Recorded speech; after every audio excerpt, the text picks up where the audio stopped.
Well, hello, light workers and star seeds. How's everybody doing? This is Thor, and we are going to be talking about Nancy Pelosi's trip to Taiwan, which has started quite a controversy and quite a stir during this time.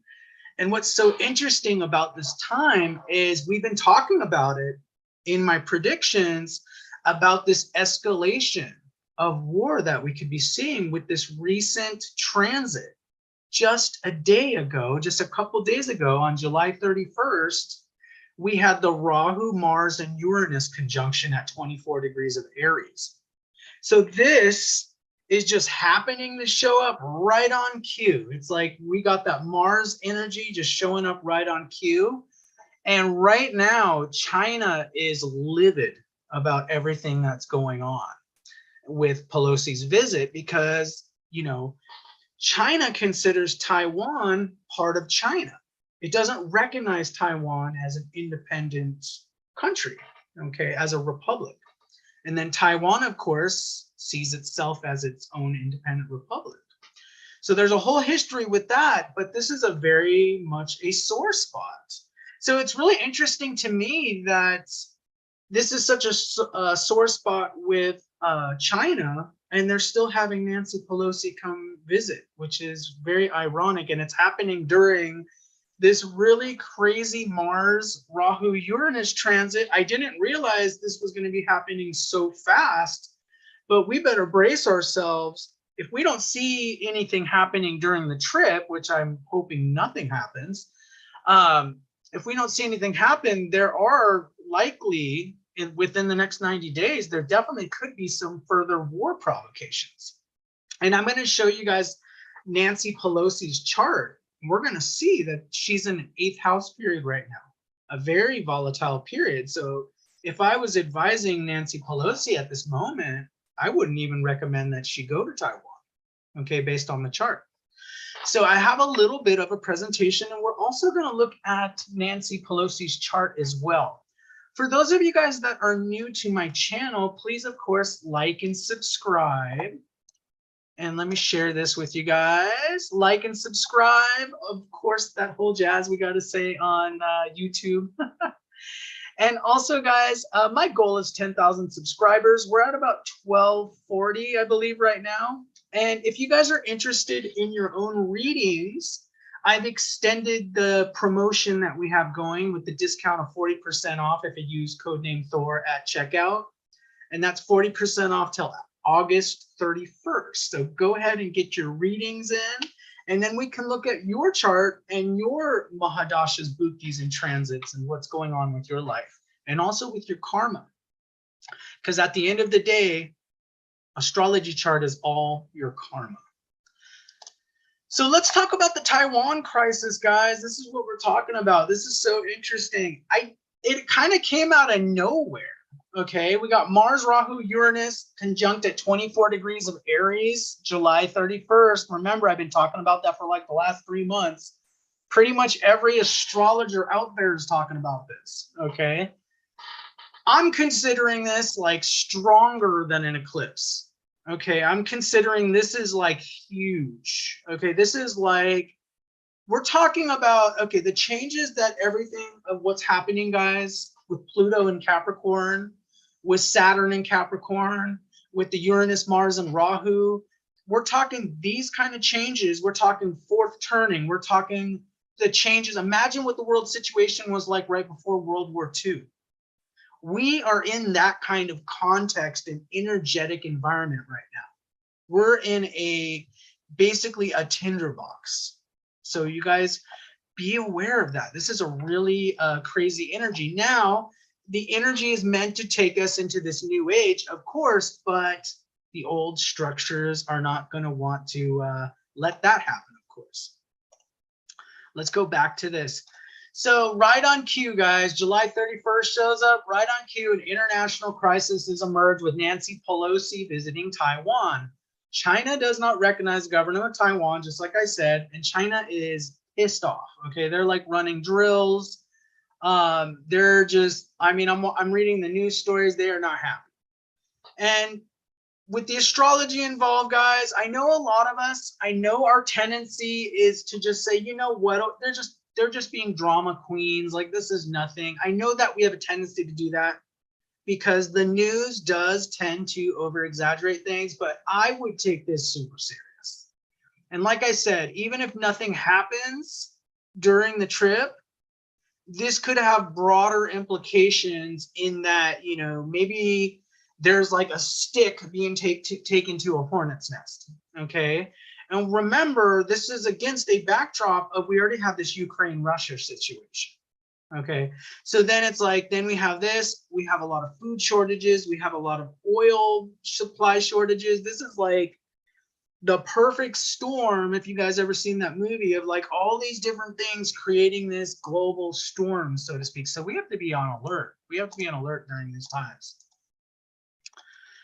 So guys, I wanted to give you guys a quick bio of Nancy Pelosi in case you guys are, especially those of you guys that are international and you guys really don't know who the heck Nancy Pelosi is.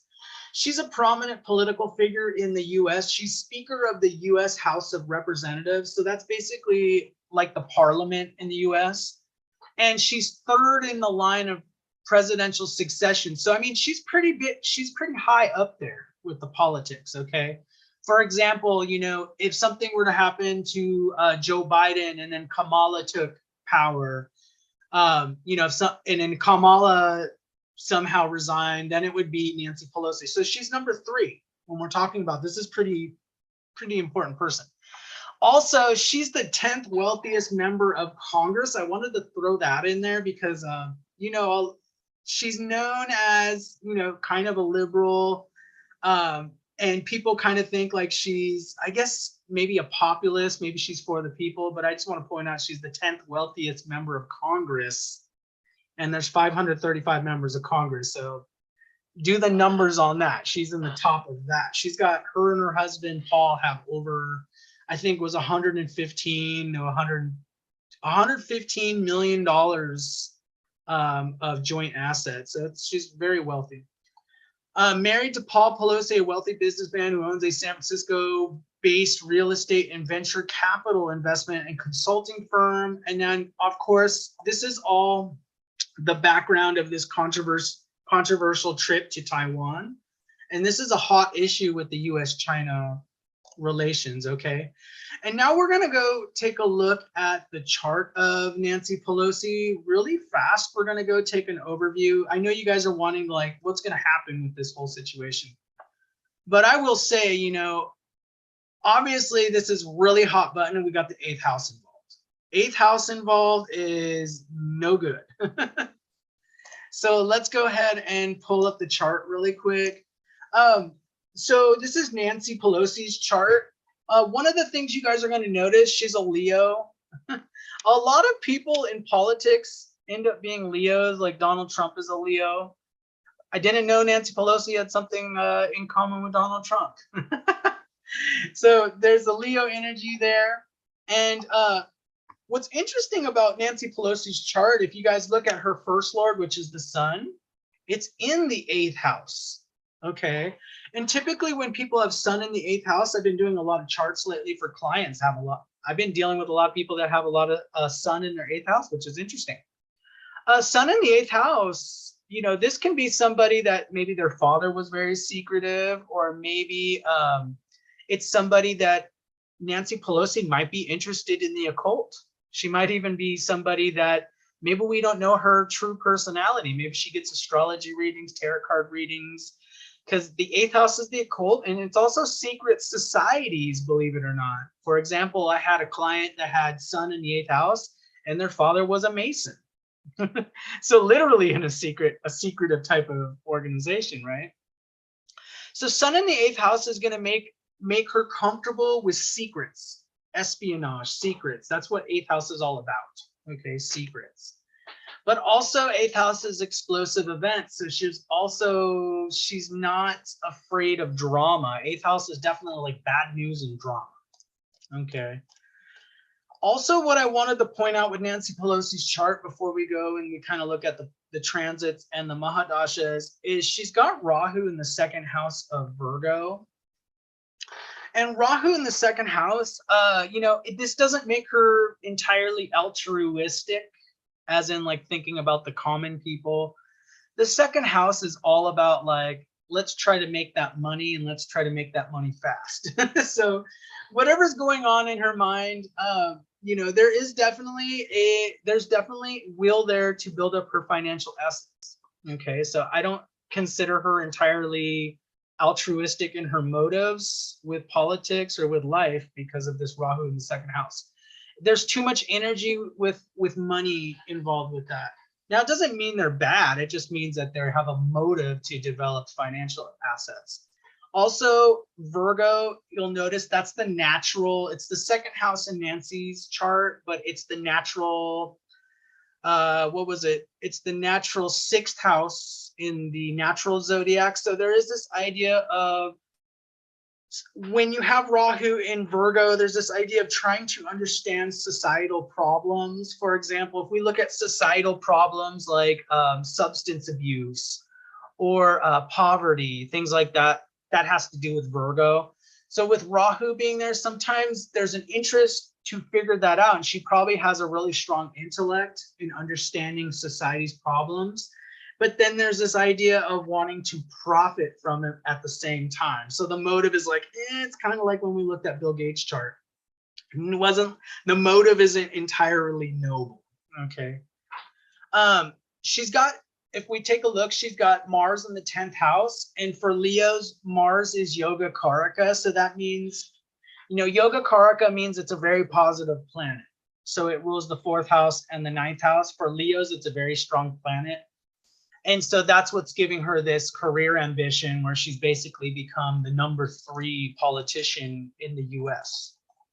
Mars will do that. And if we look at her Navamsha chart, Mars is exalted there.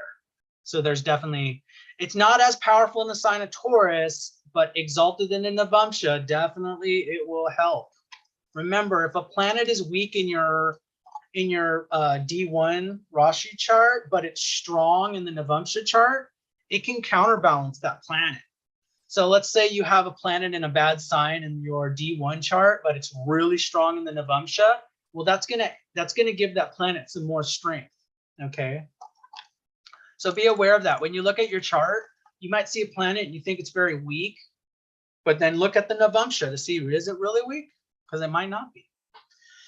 And vice versa, there could be a strong planet in the D1 chart, and then it's very weak in the Navamsha, so then you're getting mixed results from that planet. So be aware of that, guys. Another thing I wanted to take a look at with Nancy's chart, Pelosi's chart, was Saturn's in the 9th house, and this can definitely block, Saturn represents blockages in our chart.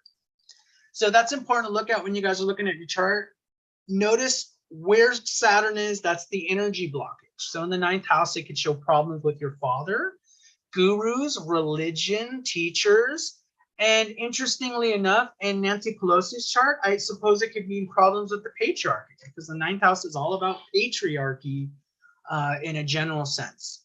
So, and I think that, that would actually explain a lot. I think she was very angry about the Roe versus Wade decision overturn. So that would definitely represent something like that. So definitely there's a little bit of angry. What gets me a little worried when Saturn's in the 9th house is it can show somebody, and we have Jupiter here, and it's kind of strong, but it's with Ketu. My issue with Nancy Pelosi, well, it's not really a judgment, but that there might be a hard time with ethics, like just being a good, outstanding moral person. The ethics aren't like very strong. It isn't like very like really strong ethics. Like Saturn in the 9th house is like kind of blocking that ethical, philosophical kind of orientation. To me, there's a blockage there with that. Also, guys, we gotta realize, we're gonna talk about Jupiter in a second when we talk about the bhukti that Nancy Pelosi's in. We'll get back to that. So I didn't mean to go that so fast. Let's go to Mercury, guys. Mercury for Leos is like a money planet because it rules the 2nd house and the 11th house. And interesting, she married Paul Pelosi, is a very wealthy person. And we got the 2nd and 11th Lord in the 7th house. So a lot of times, if you guys have a money planet in the 7th house, it can show having a wealthy spouse. So even if you're not married right now and you had like you know, the 2nd Lord, the 11th Lord in the 7th house, it could show your future spouse is going to have some money, or at least have some financial resources that they're bringing into the union. Okay, so let's talk about the Mahadasha and Bhukti. She's in Moon Mahadasha. But if we take a look at the Vimshatori Dasha down there, she's in Jupiter Bhukti. And Jupiter Bhukti started March 5th, 2022. And it's going to be going on until July 5th, 2023. So let's take a look at that. So I already pretty much explained this, so I'm just going to move forward.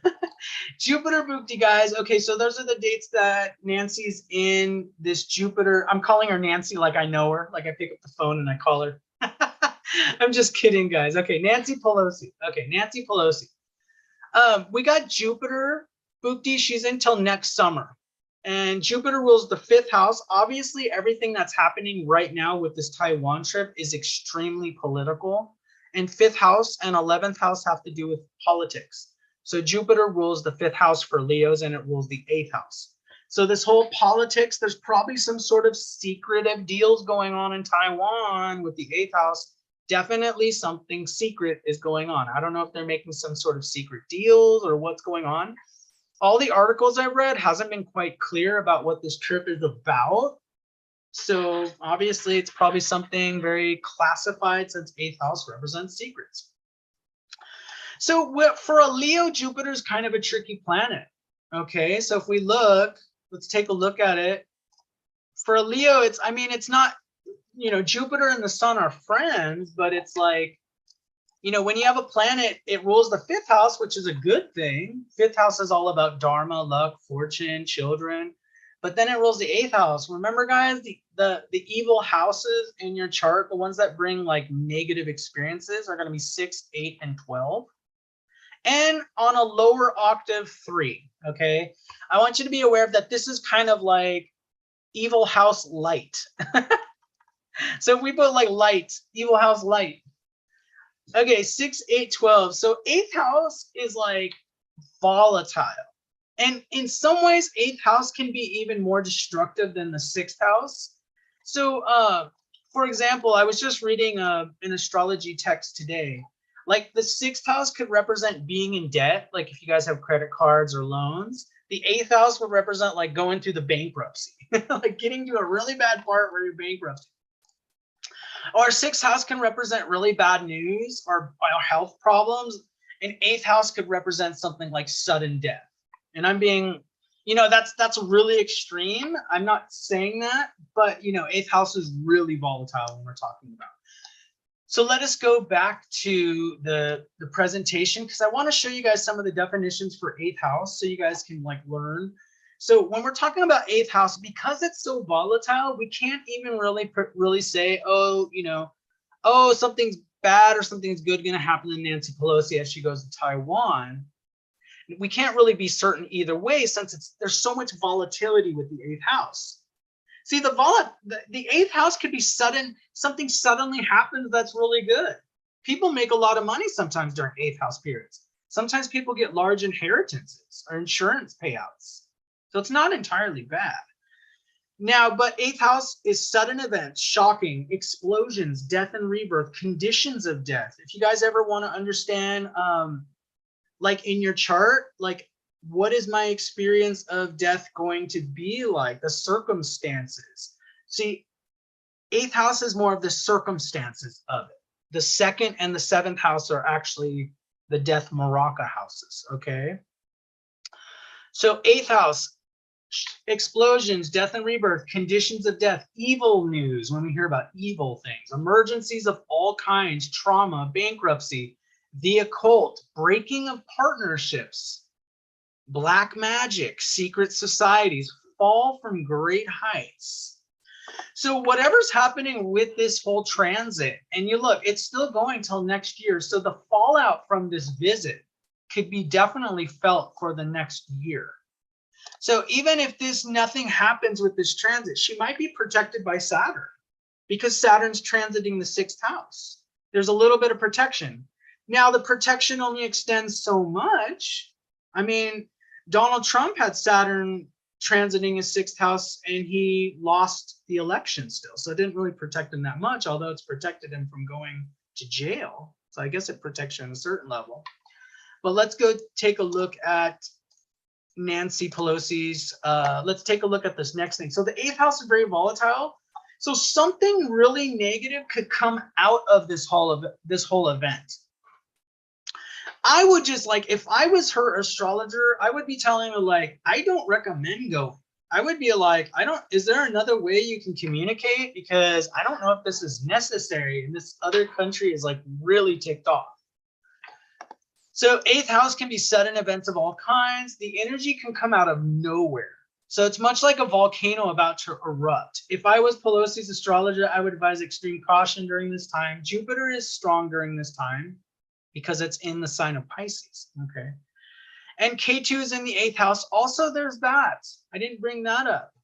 Let's take a look at that really fast, guys. K2 is there too, so that's being active. And sometimes with K2, you can see losses, sudden losses, or certain negative events. It's in the 8th house with K2. You know, there's a certain disregard. It's really weird. You know, I didn't even look at their chart. You know, I looked at it last night when I decided that we were going to do this video. But K2 in the 8th house shows a certain amount of disregard. It's like somebody's apathetic, like, yeah, something could, you know, something bad could happen, but, you know, like she might have advisors telling her like, this is not a good idea. And she's just like, no, you know what? I don't mind. Because K2 can show apathy. Like you're not scared of crazy emergency events. Interesting. But anyways, what we're going to talk about now is, remember, we have transiting Saturn in the sign of Capricorn. Okay. That can offer a little bit of protection. So even though the trip, you know, nothing may happen during the trip, but there might be severe consequences because of the 8th house. This might be just a beginning point. You know, she visited and maybe it stirred up some things. The Rahu, what we're talking, the Rahu, Mars, and Uranus conjunction, it's happening, if we notice, right on her natal Venus within Nancy Pelosi's chart. The conjunction was at 24 degrees and her natal Venus is at 27 degrees. And so that's going to be activating. Interesting, check that out. It's activating Taurus and 3rd house. So that means it's activating Mars. So this could be activating a time of war because it's like really hitting that Venus energy. 10th house can show leadership, but Mars is there and it's activating that war energy. So this could definitely be a provocation that leads to some problems. Okay. I would be very careful during this time. I think, guys, this could be part of the chain of events over the next 90 days. And we haven't even talked about the eclipses in October. You know, the eclipses in October are severely affecting Joe Biden's chart and Kamala Harris's chart. And we're going to talk about that in another video, but I see a big change in power. And also there is a worry about Joe Biden's health. So this is weird. We're having this backdrop of all this stuff going on. Nancy Pelosi is going to visit Taiwan. There's Ukraine, Russia. So we are in a very volatile, we could see a lot of events happening over the next 90 days. So we're in the danger time right now. I'm going to be watching the news every day just to see what's going on, because we're definitely in a time of this could lead to further events. This is like the dominoes that lead to other events. So don't blow this stuff off that easy. Okay, so now I'm going to take a look at the questions. Let's see if any questions. Thank you guys for all being here, by the way. Greetings, Thor. I love everybody in the chat, so welcome. Aloha. Karen, nice to see you. Seeker, Chris. So yeah, I would say, I mean, from my point of view, we're in the mega danger zone right now. And I was like so surprised of seeing like right when that conjunction happened that I've been talking about, like a broken record. Right when that July 31st conjunction happened, it was like, boom, we get this whole thing that, to me, it seemed like it comes out of nowhere. Like, Nancy Pelosi is visiting Taiwan, and I'm thinking, okay, big deal. But then I'm seeing all the news stories like China's getting really ticked off. They're doing all these drills, and like, oh, this is really serious. This is like a serious provocation. Like, this is really like offending them. So I would definitely keep your guys' eyes open. Remember, I've been feeling, and I told you guys last month, I've been feeling that there's a potential. I had an intuition come to me that there could be a major military escalation in mid-August. So within the next couple of weeks. So we got to be careful because there's a danger window that's opening. So thank you guys for being here. I'm going to check the chat just one more time.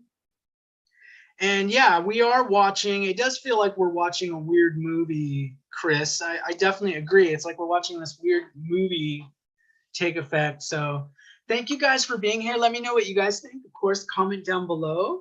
And it's great seeing you all. If you guys are interested in a reading, please check out the information down below. And thank you guys and take care.